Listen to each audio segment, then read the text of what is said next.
નમસ્તે વિદ્યાર્થી મિત્રો, સૌને મારા જય શ્રી કૃષ્ણ. વિદ્યાર્થી મિત્રો, આજે આપણે ડ થી ડહ સુધીની બારાક્ષરીની ઓળખ કરતા શીખીશું. બરાબર? ડ ને કઈની ડ, ડ ને કાનો ડા, ડ ને હસ્વઈ ડી, ડ ને દીર્ઘઈ ડી, ડ ને હસવાવાળું ડું, ડ ને દીર્ઘવાળું ડું, ડ ને એક માત્ર ડે, ડ ને બે માત્રા ડઈ, ડ ને કાનો માત્ર ડો, ડ ને કાનો બે માત્રા ડવ, ડ ને અનુસ્વર ડમ અને ડ ને વિસર્ગ ડહ.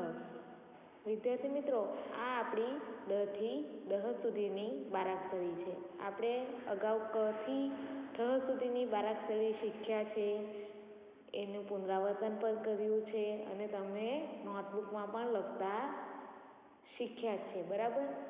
આપણે ફરી એક વખત ડ થી ડહ સુધીની બારાક્ષરીનું પુનરાવર્તન કરીએ. હું બોલું સાથે તમારે પણ બોલવાનું છે. ડ ને કઈની ડ, ડ ને કાનો ડા, ડ ને હસ્વઈ ડી, ડ ને દીર્ઘઈ ડી, ડ ને હસવાવાળું ડું, ડ ને દીર્ઘવાળું ડું, ડ ને એક માત્ર ડે, ડ ને બે માત્રા ડઈ, ડ ને કાનો માત્ર ડો, ડ ને કાનો બે માત્રા ડવ, ડ ને અનુસ્વર ડમ અને ડ ને વિસર્ગ ડહ. આ થઈ ગઈ આપણી ડ થી ડહ સુધીની બારાક્ષરીની ઓળખ. બરાબર?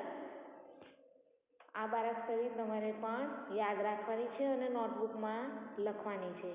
આપ સૌ બાળકોએ મારો વિડીયો ખૂબ જ ધ્યાનથી અને શાંતિપૂર્વક જોયો એ બદલ આપ સૌ બાળકોનો ખૂબ ખૂબ આભાર.